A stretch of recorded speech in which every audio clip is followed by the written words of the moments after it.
Hello everyone, welcome back to my YouTube channel. My name is Sharon and I'm a legacy-free Nia main with over 8,000 hours in DeadByDaylight. We do a lot of DBD content on this channel, so I hope you enjoy it all, and let's get started with the video.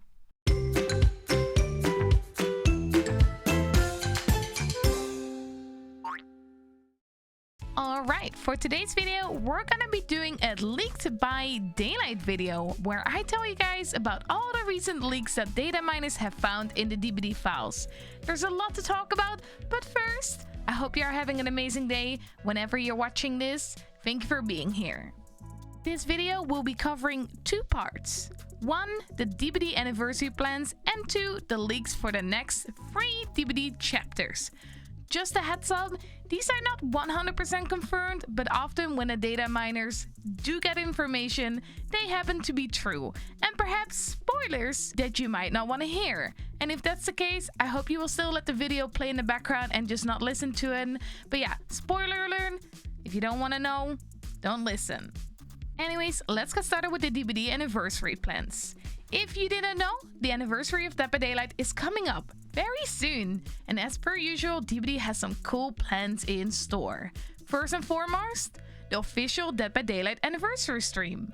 This stream is being held on May the 17th, a day after my birthday, at 7:30 p.m. CET. You will have to figure out what time that is in your time zone. So yeah, make sure to tune into the stream when it goes live. I, of course, will be watching it together on my own channel with my community, so if you want to hang out with us, feel free to join us then. On the anniversary stream, they will do all sorts of stuff. Probably live music, showing us a roadmap on what they want to do, exciting news, etc. And they've already blessed us with a little bit of information. Apparently, there will be an event tome.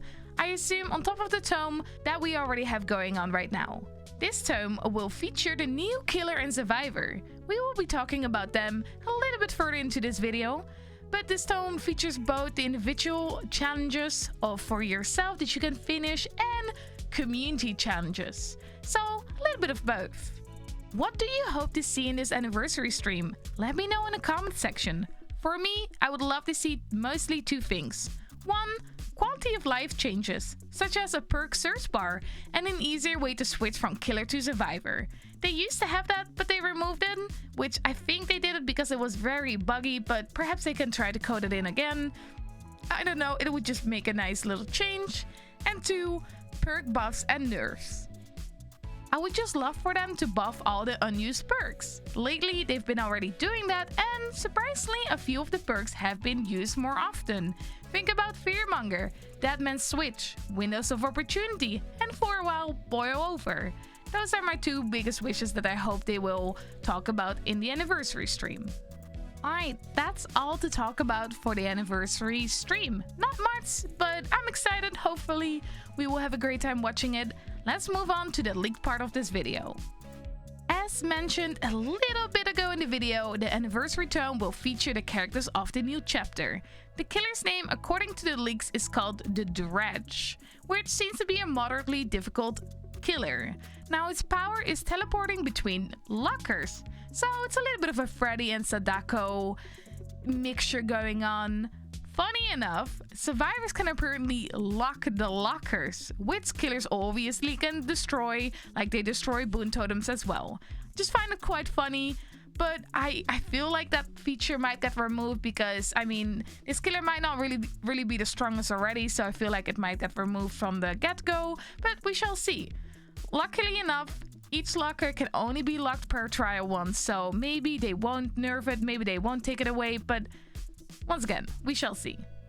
The Dredge also has a special ability, the Nightfall ability, which is like a meter that slowly fills up over time when a healthy survivor becomes injured, a survivor gets hooked, or the killer is using his teleport. Once the meter is full, survivors are left in complete darkness. Whether that means our entire screen will just be black, or it's a vague darkness overlay, I'm not really sure, but by the way it's phrased, it sounds like it will be completely black.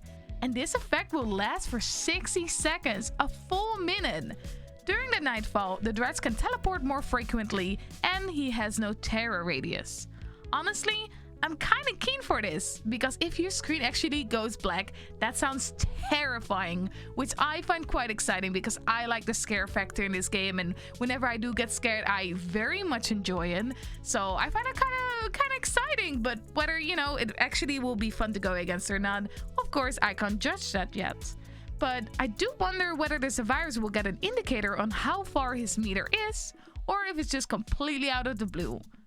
Now on to the killer's perks, and first of all, hallelujah! No generator perks. I cannot express how happy I am that they finally are not releasing a killer generator perk. It makes me happy, it truly does. Now onto the killer's free perks. Perk number 1, Septic Touch, which is when a survivor heals, they become affected by the blindness and exhaustion status, which sounds like quite of a nice perk to match with Nurse's Healing or Nurse's Calling, whatever it's called. I forgot. I think it's Nurse's Calling. Why don't I know this? 8,000 hours, by the way. I can already hear my chat yelling at me. Shut it, chat. Shut it. Anyways, sounds like a nice perk to match with Nurse's Calling.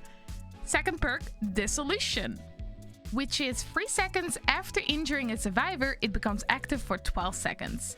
And if a survivor vaults a pallet during the time the perk is active, the pallet breaks on its own, which seems like a pretty handy perk.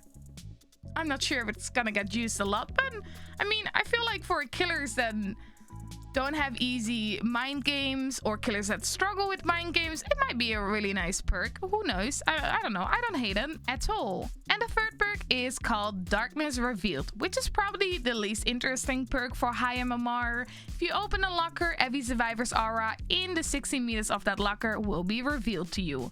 I feel like this perk might be nice for low MMR, but really not for high MMR, so I don't really see it being used all that often. Now, onto the survivor. Their name is Heidi Kaur. 100% butchered by that name, by the way. No clue how to pronounce it. I apologize. I don't even know where the survivor's from. I'm sorry. Anyways, this is the way how they look. We don't really know much about them, but they seem like an average looking character, and these are their perks.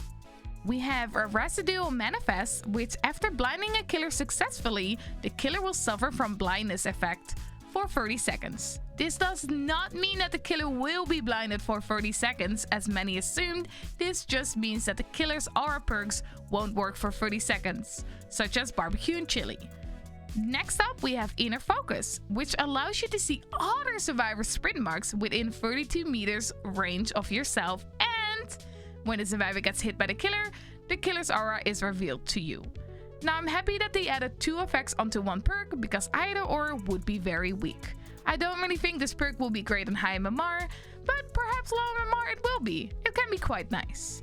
And last perk, Overzealous, which I'm gonna be honest, I don't even think will remotely make it to the live servers, because yes, you see it right, it's a generator perk for survivors.